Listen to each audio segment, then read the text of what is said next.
हे दोस्तों, Sam Dogon जो कि एक फाइनेंशियल एडवाइजर है, वो बताते हैं कि ईयर 2018 में वो एक वीकेंड पे अपने दोस्त बॉब के साथ एक सॉफ्टबॉल गेम देखने जा रहे थे ना। वहाँ क्या हुआ था कि बॉब ने ना अपनी नई नवेली टेस्ला कार मॉडल 3 लेके आए थे, जो कि तब मास मार्केट में बहुत बिक रही थी ना। बॉब वहाँ आके बहुत ही ज्यादा शो ऑफ कर रहे थे कि कैसे ये गाड़ी ऑटो पायलट पर चलती है। वो अपने आईफोन से पूरी कार को ड्राइव कर रहे थे और कई सारी इंटरेस्टिंग चीजें बता रहे थे। जैसे कि एक रिसेंटली मैंने न्यूज में एक बात सुनी थी कि 9 सितंबर को फिलाडेल्फिया में एक लेडी ने टेस्ला की फ्रंट सीट पर एक बेबी को बर्थ दिया और उनकी डिलीवरी तब हुई जब टेस्ला ऑटो पायलट पर ड्राइव कर रही थी, जिसकी वजह से उस बच्चे को वर्ल्ड्स फर्स्ट टेस्ला बेबी भी कहा जा रहा है ना। ऐसी टाइप की इंटरेस्टिंग बातें बॉब उनको बता रहे थे, सबको बता रहे थे। जो सारी बातें सुन के सैम काफी शॉक हो गए थे। शॉक इसलिए हुए थे कि कैसे बॉब, एक 31 ईयर का प्री स्कूल टीचर, उसने एक $53,000 की कार खरीदी है, जो कि ऑब्वियसली ज्यादा होते हैं। सैम के अकॉर्डिंग ये उनकी सबसे बड़ी फाइनेंशियल मिस्टेक थी, जो उन्हें नहीं करना चाहिए था ना। उसी टाइम पे टेस्ला के बारे में बहुत ज्यादा हाइप चल रही थी, जिसकी बातें सुन के फिर सैम ने भी एक दिन उस कार को ड्राइव करा। वो बताते हैं कि इस कार को ड्राइव करने का एक्सपीरियंस जो था ना, वो उनके लिए बहुत ज्यादा डिफरेंट था। उन्हें भी टेस्ला मॉडल 3 बहुत ज्यादा पसंद आई और उनका भी मन कर रहा था कि वो उस कार को खरीद ले, बट क्योंकि ये कार उनके लिए बहुत महंगी थी और वो खुद एक फाइनेंशियल एडवाइजर थे, इसलिए वो ये मिस्टेक नहीं करना चाहते थे। So as a financial adviser उन्होंने क्या किया कि उन्होंने इस $53,000 की कार को खरीदने के बजाय उन्होंने इसकी अपॉर्चुनिटी कॉस्ट को कैलकुलेट करना स्टार्ट किया।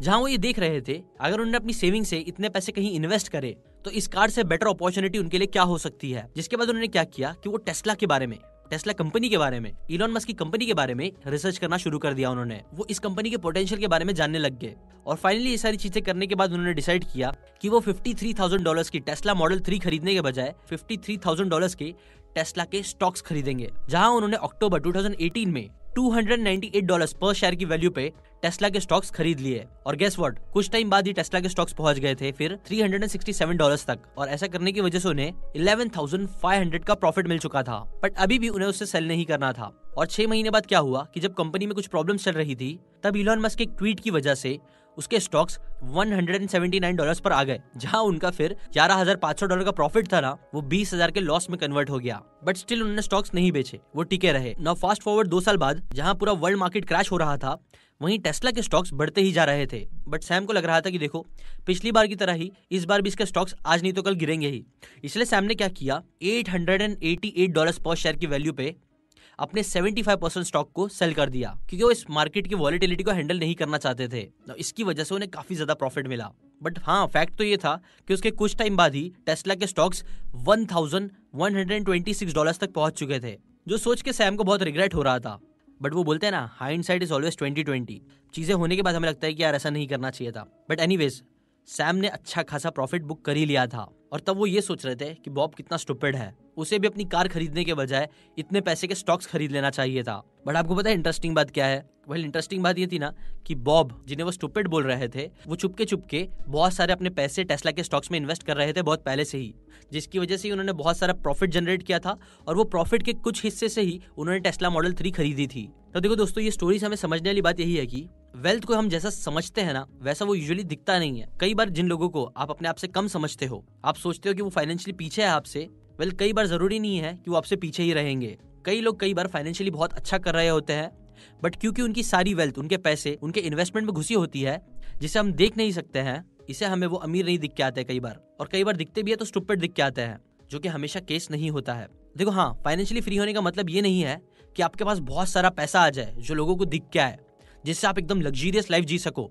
नहीं, बल्कि फाइनेंशियली फ्री होने का मतलब ये होता है कि आप एक कंफर्टेबल लाइफ जियो, जहां आपको पैसे की कोई चिंता ना करनी पड़े, जहां आपके पैसे आपको सेफ रखे और आपके लिए काम करे ना। ऑथर जोनाथन क्लेमेंट्स अपनी book from here to financial happiness, इस बुक में वो 77 शॉर्ट लेसन आपके साथ शेयर करते हैं, जिन सभी पॉइंट्स को मैं थोड़ा बहुत मर्ज करके आपके साथ बस 4 प्रैक्टिकल स्टेप शेयर करूंगा, जो आपको फाइनेंशियली फ्री होने में बहुत हेल्प करेगा। और साथ ही साथ, जैसा मैंने आप लोगों को कुछ हफ्ते पहले गूगल के शेयर्स गिफ्ट करे थे, इस वीडियो में आपके साथ टेस्ला के शेयर्स गिफ्ट करूंगा।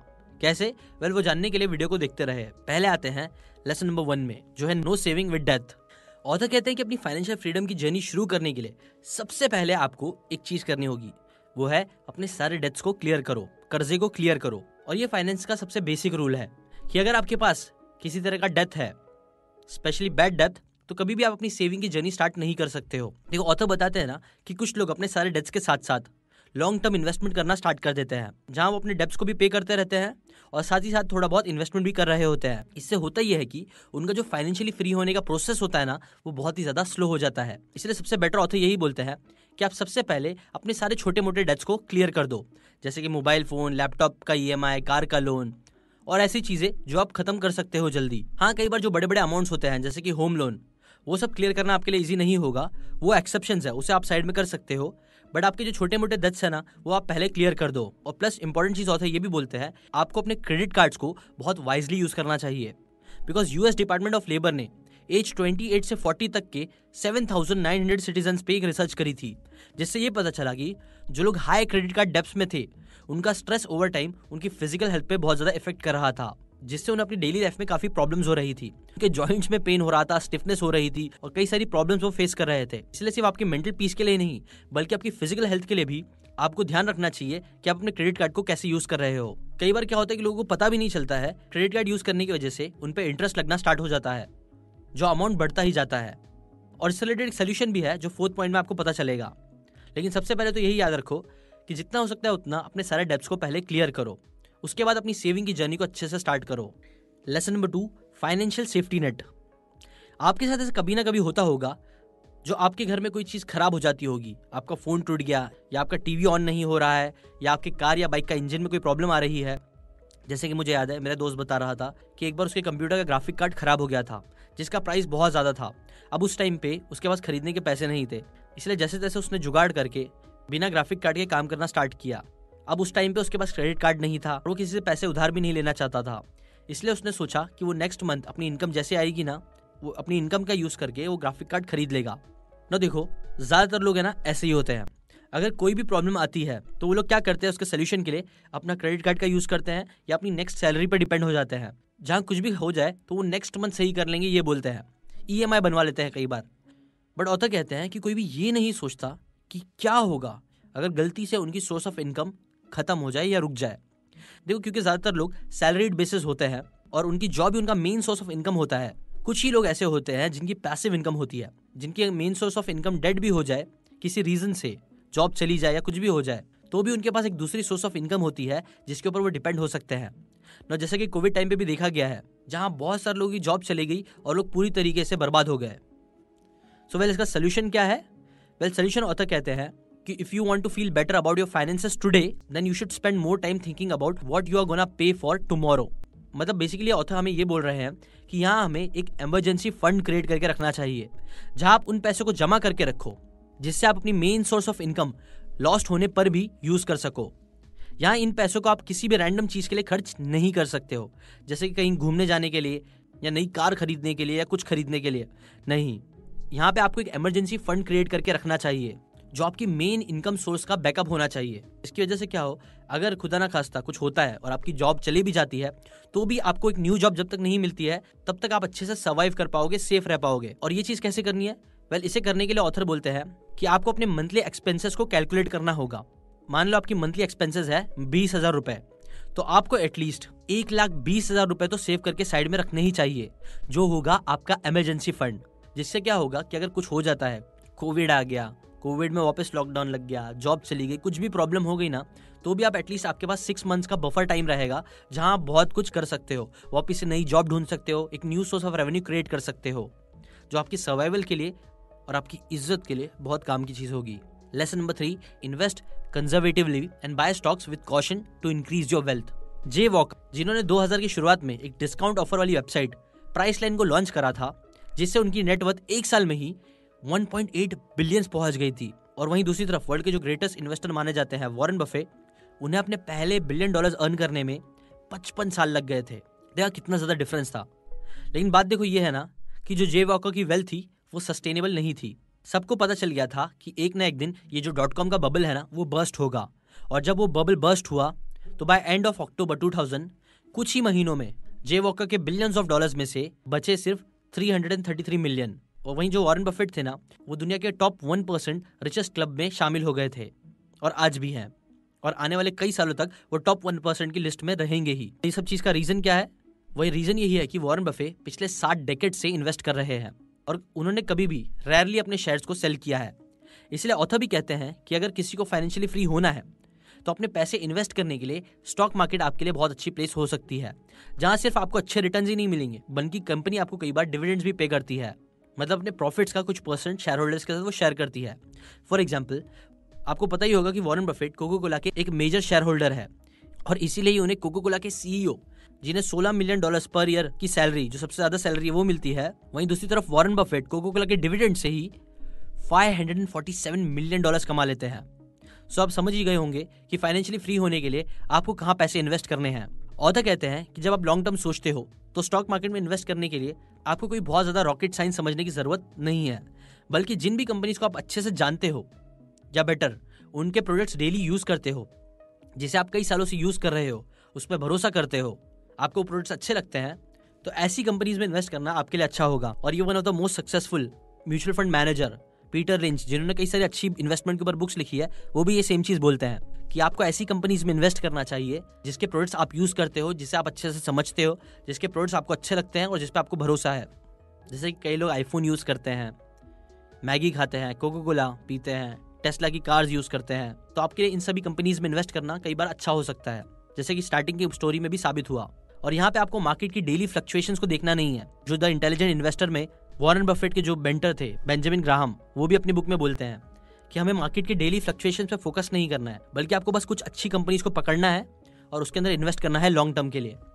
ये आपको बहुत अच्छे रिटर्न्स देगा लॉन्ग रन में ना। देखो दोस्तों, हाँ, हमारे इंडिया में ऐसे कई सारे यूनिकॉर्न्स क्रिएट हो रहे हैं जो बहुत अच्छा कर रहे हैं, और अमेरिका में भी ऐसी कई सारी कंपनीज है जो एक्सपोनेंशियल रिटर्न्स दे रही है, जिसे ढूंढना काफी ईजी हो सकता है because of their technological innovations. So हम इंडियंस को इस अपॉर्चुनिटी पे भी ध्यान रखना चाहिए कि हम बाहर की ग्रोथ की अपॉर्चुनिटीज का भी फायदा उठा सके। तो आप इस नए साल में ये भी एक रेजोल्यूशन बना सकते हो तो कि आप अपने पोर्टफोलियो को ग्लोबली डाइवर्सिफाई करो बेटर रिटर्न्स और सेफ्टी के लिए। इनफैक्ट ये नया साल स्टार्ट होने से पहले ही आप अपनी कोई भी फेवरेट कंपनी, शायद वो एप्पल हो, टेस्ला हो, गूगल हो, अमेजॉन हो, नेटफ्लिक्स हो, या जो भी कंपनी आपको पसंद है, बहुत पसंद है, कमेंट करके बताओ, वो कंपनी के आप कुछ शेयर्स ले लो। और ये सब चीज़ें आपके लिए इजीली स्टार्ट करने के लिए हमने क्या किया है कि हमने IND मनी के साथ मिलके आपके लिए कुछ फ्री शेयर्स निकाले हैं जो आपको फ्री में मिल सकते हैं। देखो, पहले एक टाइम था ना जब आपको US स्टॉक्स खरीदने के लिए काफ़ी चार्जेस भरने पड़ते थे, काफ़ी पैसे लगते थे, बट IND मनी के हेल्प से आप zero account opening fees, zero maintenance fees, zero brokerage fees की हेल्प से स्टॉक को बाय या सेल कर सकते हो US के।